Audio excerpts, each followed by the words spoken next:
अस्सलाम वालेकुम स्टूडेंट्स, आज से हम मैथ का पोर्शन भी स्टार्ट करेंगे। साथ साथ इसमें यह है कि आपके कम्पिटिटिव जो एग्ज़ाम्स होते हैं उसमें भी ये हेल्पफुल हो जाता है थोड़ा सा।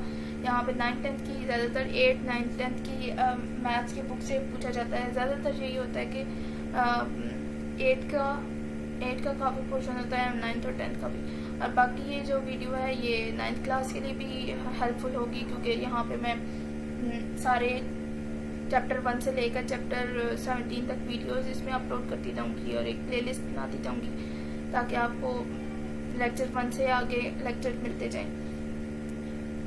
और बाकी भी आपको इस चैनल पे मिल जाएंगे, बाकी प्लेलिस्ट भी मिल जाएंगी कंप्यूटर की, उसके बाद जनरल नॉलेज, इस्लामियात, उर्दू की बाकी प्लेलिस्ट भी मिल जाएंगी कॉम्पिटिटिव एग्जाम्स की तैयारी के लिए। अगर आपको ये चैनल अच्छा लगे तो सब्सक्राइब, लाइक और शेयर कर दीजिए। चलिए आज की वीडियो स्टार्ट करते हैं।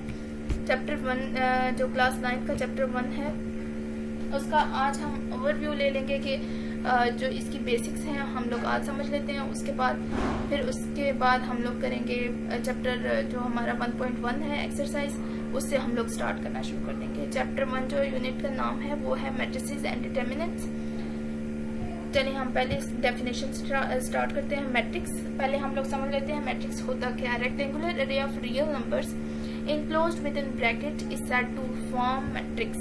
मैट्रिक्स होता ये है कि कोई भी हमारी एंट्रीज जो है वो एक तो रेक्टेंगुलर अरे में होनी चाहिए, रेक्टेंगुलर जो शेप होती है उसमें होनी चाहिए, और एंट्रीज जो है वो इनक्लोज होनी चाहिए विद इन अ ब्रैकेट में इनक्लोज होनी चाहिए। जैसे ये आपको दिख रही होगी यहाँ, ये मैट्रिक्स होता है। ये मैट्रिक्स होता है। ये स्क्वायर भी हो सकता है, डायगोनल भी हो सकता है, रेक्टेंगुलर भी हो सकता है। आगे हम इसका ओवरव्यू लेते हैं, आगे ये सारी इसकी शेप्स आएंगी। आगे हम देखते हैं रोज ऑफ मैट्रिक्स और कॉलम ऑफ मैट्रिक्स। रोज तो आपको पता ही होगी कि रोज कोई भी हॉरिजेंटल कोई चीज होती है या कोई एंट्रीज जो हमारे पास हॉरिजेंटल होती हैं वो होती हैं रोज, और कोई भी चीज जो हमारे पास एंट्री हो वर्टिकल वे में वो होती हैं कॉलम।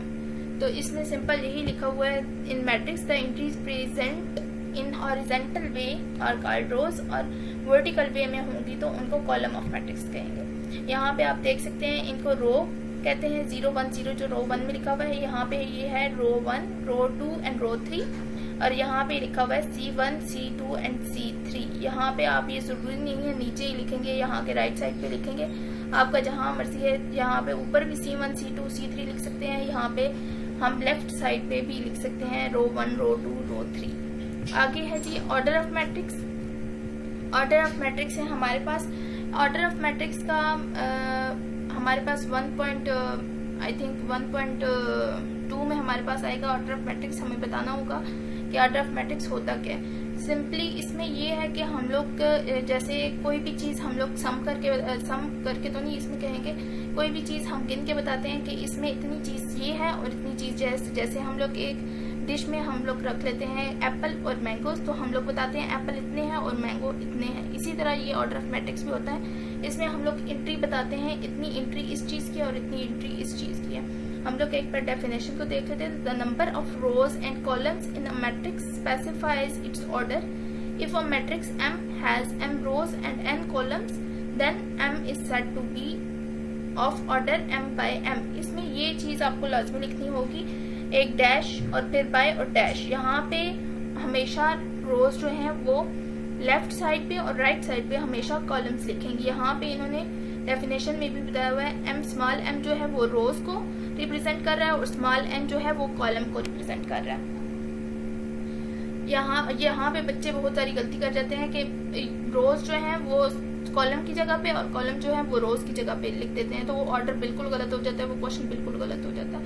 तो यहाँ पे आप देख सकते हैं कितने रोज हैं, रो 1 रो 2 रो 3, और कॉलम है C1 C2 एंड C3। तो यहाँ पे तो सिंपली यहाँ पे हमारे पास है 3/3। यहाँ पे तो इजीली हो जाता है, लेकिन हम लोग जब एक्सरसाइज करेंगे तो वहाँ पे बिल्कुल एंट्रीज अलग से दी होंगी। कोई रेक्टेंगुलर में होगा, कोई डायगोनल होगा, कोई स्क्वायर होगा, तो कोई किसी शेप में होगा, कोई सिंगल एंट्री होगी, तो वहाँ पे आपको थोड़ा सा डिफिकल्ट हो जाएगा। तो यहाँ पे हम सिंपल इसकी डेफिनेशन को देखते जाते हैं। जब हम लोग क्वेश्चन करेंगे तो फिर हम लोग डिस्क्राइब करते जाएंगे, साथ साथ एक्सप्लेन करते जाएंगे हर चीज़ को। यहाँ पे 3 ये जो लिखा हुआ है ये m को डिनोट कर रहा है, मतलब रोज को, और यहाँ पे जो है वो कॉलम्स को डिनोट कर रहा है। इक्वल मैट्रिक्स है हमारे पास आगे। इक्वल मैट्रिक्स को नाम से जाहिर हो रहा है कि इक्वल होना चाहिए, जो एंट्रीज होंगी वो इक्वल होनी चाहिए और उसका मैट्रिक्स का जो शेप है वो भी इक्वल होना चाहिए। हम लोग डेफिनेशन देख लेते हैं। Let A and B be two matrices then A is said to be equal to B. A जो है हमेशा इक्वल होना चाहिए बी के, एंड डिनोटेड, आगे इन्होंने बताया भी है कि डिनोट हम लोग इसको किससे करेंगे, A is equal to B if and only if. आगे इन्होंने कंडीशन बी दे दी है। नंबर 1 कंडीशन है the order of A is equal the order of B. जो ऑर्डर ऑफ ए है वो हमेशा ऑर्डर ऑफ बी के इक्वल होना चाहिए। जैसे ऑर्डर हम पीछे पढ़ के आए कि अगर एक जो ए मैट्रिक्स है उसका ऑर्डर हो 2/2 तो बी का भी ऑर्डर 2/2 ही होना चाहिए, नहीं तो हम लोग इक्वल नहीं कह सकते इसको। पहली कंडीशन इसकी डिस्क्वालीफाई कर जाएगी तो हम लोग इसको आगे क्वेश्चन नहीं कर सकते। दूसरी कंडीशन दी हुई है their corresponding entries are equal. जो इधर एंट्री होगी वही इधर होनी चाहिए, नहीं तो ये इक्वल नहीं होगी। हम लोग एग्जाम्पल में देख लेते हैं। रो 1 में हमारे पास एग्जाम्पल में लिखा हुआ है ए के मैट्रिक्स में A1 and 3, और यहाँ पे लिखा हुआ है 1 तो लिखा हुआ है, ठीक है, सेम एंट्रीज हुई है। 3 यहाँ पे लिखा हुआ है, यहाँ पे 2+1 लिखा हुआ है। हम इसको सॉल्व करके 3 लिख सकते हैं, तो यहाँ पे 3 और 3 ये इक्वल हो गए। रो 1 ए की और बी की रो 1 सेम हो गई। इसी तरह रो 2 ए की हम देखेंगे -4 और 2 लिखा हुआ है, और बी की रो 2 जो है -4 तो सही है, 4 - 2 जो है वो माइनस करेंगे तो हमारे पास 2 ही आ जाएगा। तो हमारी दोनों कंडीशन इस पे अप्लाई हो गई हैं और सही हो गई हैं, तो हम लोग कहेंगे कि ए इज इक्वल टू बी हो गया है, ये इक्वल मैट्रिक्स है। आगे हमारा आ जाता है रेक्टेंगुलर मैट्रिक्स। रेक्टेंगुलर मैट्रिक्स होता क्या है, रेक्टेंगुलर स्क्वायर ये जो होता है ये तो आपको शेप से पता चल जाएगा रेक्टेंगुलर कैसे होगा, स्क्वायर कैसे होगा। रेक्टेंगुलर में बस ये है matrix M is called rectangular if the number of rows of M is not equal to number of column. अगर किसी को नहीं याद रहता कि रेक्टेंगुलर की शेप क्या है तो वो देखेगा कि रोज जो है, नंबर ऑफ रोज जो है वो इक्वल नहीं होनी चाहिए नंबर ऑफ कॉलम्स के, हम उसको रेक्टेंगुलर मैट्रिक्स का नाम दे देंगे। जैसे इन्होंने एग्जांपल भी दिया हुआ है जहाँ पे हमारे पास रो कितनी है, रो 1 एंड रो 2, और यहाँ पे कॉलम कितने हैं, C1, C2 एंड C3। तो ये ऑर्डर बन गया 2/3 का, तो ये हमारे पास हो गया रेक्टेंगुलर। हमेशा इक्वल नहीं होना चाहिए रोज ऑफ कॉलम और रोज ऑफ मैट्रिक्स, ऑर्डर ऑफ रोज और ऑर्डर ऑफ कॉलम को इक्वल नहीं होना चाहिए रेक्टेंगुलर में। स्क्वायर मैट्रिक्स में तो ये स्क्वायर होना चाहिए, स्क्वायर की शेप जैसे होती है, वहाँ पे रो 1 और रो 2 है तो यहाँ पे C1 और C2 ही होने चाहिए। यहाँ पे रोज और number of rows is equal to its number of column होने चाहिए, यहाँ पे ये कंडीशन होनी चाहिए। नल और जीरो मैट्रिक्स में तो सिंपली यही है कि जो जितनी भी एंट्रीज होंगी वो 0 ही होनी चाहिए, वो मस्ट है 0 होंगी। अगर कोई भी उसमें से 1 हो गई या कोई भी नंबर कोई और एंट्री हो गई तो वो नल और जीरो मैट्रिक्स नहीं कहलाएगा। आगे है हमारे पास ट्रांसपोज ऑफ मैट्रिक्स। ट्रांसपोज हमेशा किसी भी चीज को चेंज कर देना, जैसे रोज और कॉलम है हमारे पास मैट्रिसेस में, रोज और कॉलम ही को हम डिस्कस करेंगे। रोज को कॉलम में चेंज कर देना और कॉलम को रोज में चेंज कर देना उसका ट्रांसपोज कहलाता है। जैसे matrix obtained by interchanging the rows into column और column into rows of a matrix is called transpose of that matrix. यहाँ पे आपको एग्जांपल नहीं दी हुई, लेकिन जब हम लोग क्वेश्चन करेंगे तो साथ में एग्जांपल देख लेंगे।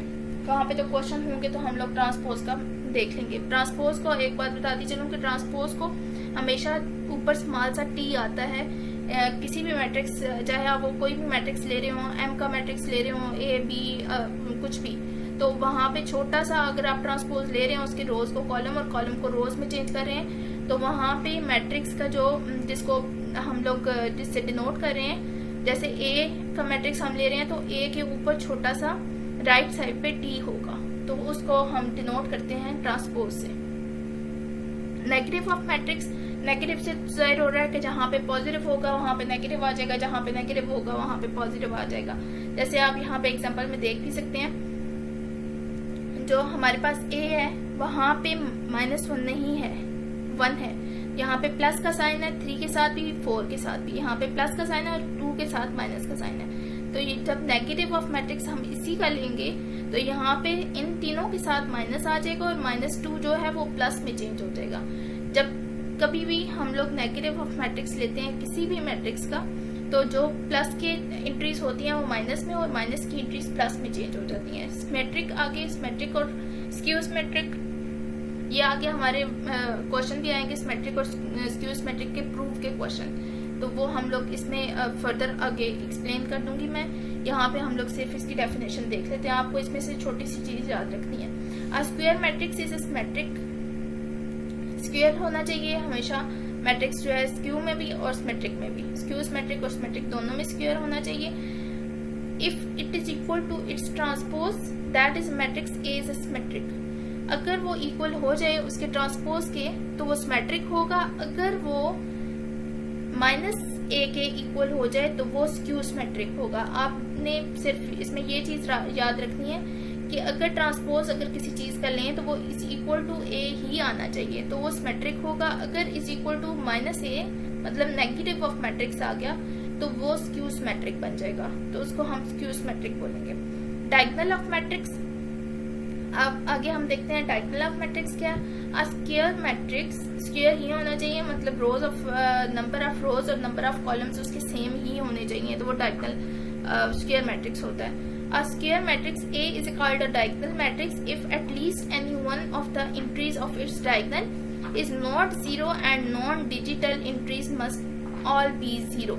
यहाँ पे ये है कि जो टॉप साइड और बॉटम साइड जो है वो जीरो होनी चाहिए और बीच वाली जो लाइन है डायगोनल लाइन हमारे पास वो कोई भी इंट्रीज होनी चाहिए, उसमें कुछ भी इंट्रीज होनी चाहिए जीरो के अलावा, माइनस में हो प्लस में हो कुछ भी इंट्रीज होनी चाहिए, लेकिन जो टॉप साइड और बॉटम साइड है वो हमेशा के लिए जीरो होनी चाहिए।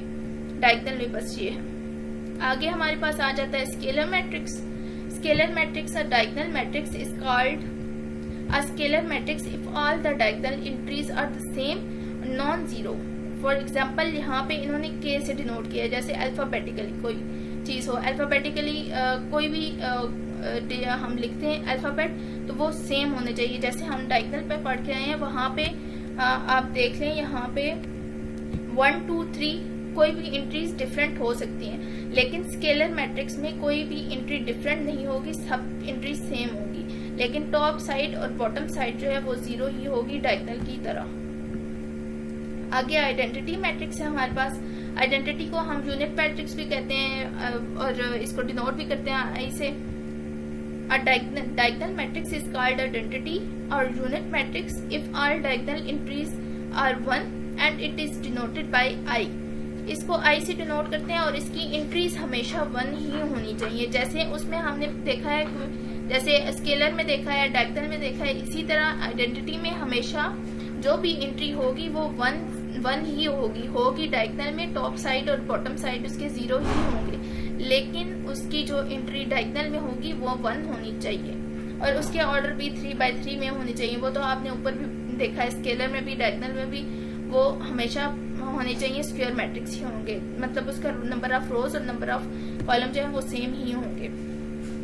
एडिशन ऑफ मैट्रिक्स, एडिशन और सब्ट्रैक्शन में सिंपली ये है कि एडिशन जैसे हम सिंपल एडिशन करते हैं वैसे ही एडिशन होगी, लेकिन इसका हम लोग आगे फर्दर जब हम लोग आई थिंक ये 1.3 में है, नहीं सॉरी 1.2 में एडिशन और सब्ट्रैक्शन है, फिर आगे मल्टीप्लिकेशन जो है 1.3 में आ जाती है। तो वहाँ पे इनके रूल्स लिखे हुए हैं, रूल्स और रेगुलेशन है इसके बारे में कि कन्फर्मेबल कहाँ पे एडिशन होगा और कहाँ पे नॉन कन्फर्मेबल होगा, तो वहाँ पे हम लोग फर्दर एक्सप्लेन कर देंगे हर चीज़ को कि एडिशन के लिए क्या रूल्स हैं, कन्फर्मेबल के लिए और नॉन कन्फर्मेबल के लिए क्या एडिशन के रूल हैं। इसी तरह सब्ट्रैक्शन और मल्टीप्लिकेशन के लिए यहाँ पे सिंपली आपको ये बताती चलूँ कि यहाँ पे एडिशन को हम लोग वैसे ही लेंगे जैसे हम लोग सिंपल एडिशन करते हैं कि 5 + 2 हो गया तो वो 7 हो जाएगा, इसी तरह 6 + 7 क्या होगा, वो जैसे हम लोग करते हैं वैसे ही इसकी भी एंट्रीज होंगी, सेम होंगे, मैट्रिक्स इक्वल मैट्रिक्स होंगे और बाकी एडिशन और सब्ट्रैक्शन ऐसे ही होगी। बस डिनोट इसको ऐसे करना है कि ए और बी का हम लोग एडिशन ले रहे हैं, उसका एडिशन कर रहे हैं मैट्रिक्स का, तो a + b उससे डिनोट करेंगे। अगर सब्ट्रैक्शन ले रहे हैं तो उसका करेंगे a माइनस बी से डिनोट करेंगे। मल्टीप्लिकेटिव का थोड़ा सा डिफरेंट है कि उसका कंफर्मेबल का देखना होता है पहले कि नॉन कंफर्मेबल है तो मल्टीप्लिकेशन होगी, अगर नहीं है तो उस क्वेश्चन को उधर आप छोड़ सकते हैं, उधर ये आप लिखते हैं नॉन कंफर्मेबल, तो बस खत्म बात। यहाँ पे multiplication of matrices, to matrices A and B confirmable for multiplication giving product A B if the number of column A is equal to the number of rows। अगर नंबर ऑफ कॉलम A के अगर हम लोग 2 ले रहे हैं, A और B 2 matrices हैं हमारे पास, तो नंबर ऑफ कॉलम जो A के हैं वो नंबर ऑफ रोज से मैच करते हों, मतलब इक्वल होने चाहिए नंबर ऑफ कॉलम A के और नंबर ऑफ रोज B के होने चाहिए, सेम होंगे तो हम लोग मल्टीप्लिकेशन करेंगे। नहीं तो हम लोग ये भी नहीं कह सकते कि नंबर ऑफ रोज जो है वो पहले मैट्रिक्स की और नंबर ऑफ कॉलम जो है वो दूसरे मैट्रिक्स की सेम होंगी तो हम मल्टीप्लिकेशन कर सकते हैं। ऐसा नहीं होगा, हमेशा हम लोग देखेंगे नंबर ऑफ कॉलम जो है वो पहले मैट्रिक्स के और नंबर ऑफ रोज जो है वो दूसरे मैट्रिक्स के होने चाहिए, इक्वल होंगे तो कंफर्मेबल होगा, अदरवाइज आप वहां पे क्वेश्चन नॉन कंफर्मेबल कर सकते हैं। Determinant of 2x2 matrix, 2x2 इसलिए लिखा हुआ है कि स्क्वायर होना चाहिए, 2x2 आपको पता ही होगा, ये ऑर्डर लिखा हुआ है, हम लोग पीछे पढ़ के आए अभी।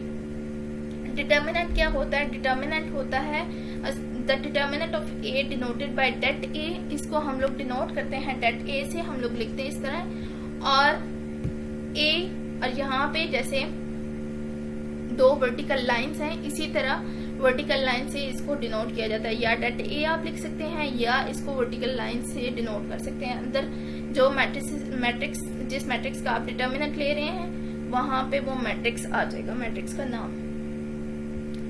आगे एग्जांपल में आप देख सकते हैं यहाँ पे A का, अगर ये इन्होंने इसका लिया हुआ है डिटर्मिनेंट, तो यहाँ पे A का determinant is equal to det A is equal to det, यहाँ पे इन्होंने डेट लिखा हुआ है, यहाँ पे इन्होंने डेट नहीं लिखा हुआ क्योंकि यहाँ पे इन्होंने इसका अप्लाई कर दिया है, डेट को अप्लाई इधर कर दिया है, तो यहाँ पे वर्टिकल लाइंस इसके ऊपर आ गई। ये ब्रैकेट आप देख सकते होंगे, यहाँ पे ब्रैकेट्स जो हैं वो खत्म हो गई हैं, यहाँ पे वर्टिकल लाइंस आ गई। आप डिटर्मिनेंट में बस ये होता है कि दरमियान में माइनस हो जाता है, ये वाली 2 एंट्रीज मल्टीप्लाई हो जाती हैं, ये वाली 2 एंट्रीज मल्टीप्लाई हो जाती हैं, जैसे हम क्रॉस मल्टीप्लिकेशन करते हैं इसी तरह इसमें क्रॉस मल्टीप्लिकेशन ही होती है, लेकिन उसके मिड में उसके सेंटर में माइनस आ जाता है, बस इसमें इतना होता है। बस आगे इसका आंसर हम ले आते हैं। यहाँ पे आंसर इसलिए नहीं है क्योंकि यहाँ पे अल्फाबेट्स लिखे हुए हैं।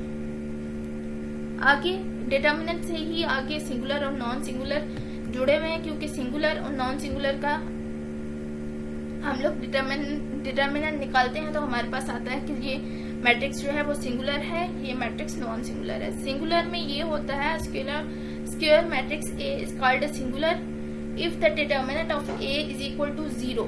अगर डिटर्मिनेंट का निकाले हम उस मैट्रिक्स का, तो अगर वो इज इक्वल टू 0 आता है तो वो सिंगुलर मैट्रिक्स होगा, अदरवाइज वो नॉन सिंगुलर मैट्रिक्स होगा। उसका आगे जाके कोई क्वेश्चन नहीं बन सकता, उस मैट्रिक्स को आगे हम लेके नहीं चल सकते। सिंगुलर और नॉन सिंगुलर 1.6 में हमें यूज हम इसमें करेंगे, बाकी पीछे ऐसा जितना सिंगुलर और नॉन सिंगुलर का इतना क्वेश्चन नहीं है जितना आगे 1.6 में हमें ये काम आएगा। बहरहाल हम लोग उस वक्त भी देख लेंगे थोड़ा बहुत, ताकि आपको थोड़ा सा ओवरव्यू मिल जाए कि सिंगुलर और नॉन सिंगुलर हमने क्या पढ़ा था। बस आप ये याद रख लें, सिंगुलर वो होगा जब इक्वल टू 0 आ जाएगा उसका डिटर्मिनेंट सिंगुलर होगा, और नॉन सिंगुलर अगर नॉट इक्वल टू होगा। आगे adjoint of matrix. Adjoint of matrix हमारे पास लास्ट ये आज की डेफिनेशन है और काफी लेंथी भी होगी है, आई थिंक वीडियो भी ओवरव्यू में समझा ले लूं पूरा, फिर उसके बाद 1.1 से हम लोग स्टार्ट कर देंगे। Adjoint of matrix, adjoint of square matrix, हमेशा स्क्वायर मैट्रिक्स ही की बात हुई है इसमें। Adjoint of square matrix A B और सी डी जो दिया हुआ है इन्होंने, is obtained by interchanging the diagonal entries and changing the sign of other entries.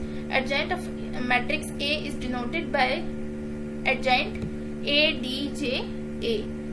Adjoint of matrix हम इसको पढ़ते हैं, लेकिन लिखते हुए हम लोग ऐसे लिखते हैं एडजॉइंट ए डी जी ए, और साथ में ए जो भी मैट्रिक्स होगा, ए हो, बी हो, अप टू सॉन कोई भी हो सी तक, तो वो हम लोग एडजॉइंट के आगे वो मैट्रिक्स का नाम लिख देते हैं। तो यहाँ पे बेसिकली बताया हुआ ये है कि एडजॉइंट किसी भी मैट्रिक्स का हम लोग लेंगे, जैसे ये सिंपल में लिखा हुआ है ए बी सी डी, तो अगर इसी का एडजॉइंट हम लेंगे तो इन दोनों की प्लेस चेंज हो जाएगी, ए और डी की। जैसे क्रॉस मल्टीप्लिकेशन में हम लोगों ने डिटर्मिनेंट निकाला है, इसी तरह हम लोग यहाँ पे भी क्रॉस ही लेंगे, लेकिन यहाँ पे ए और डी की प्लेस चेंज हो जाएगी और बी और सी के सिर्फ साइंस चेंज होंगे।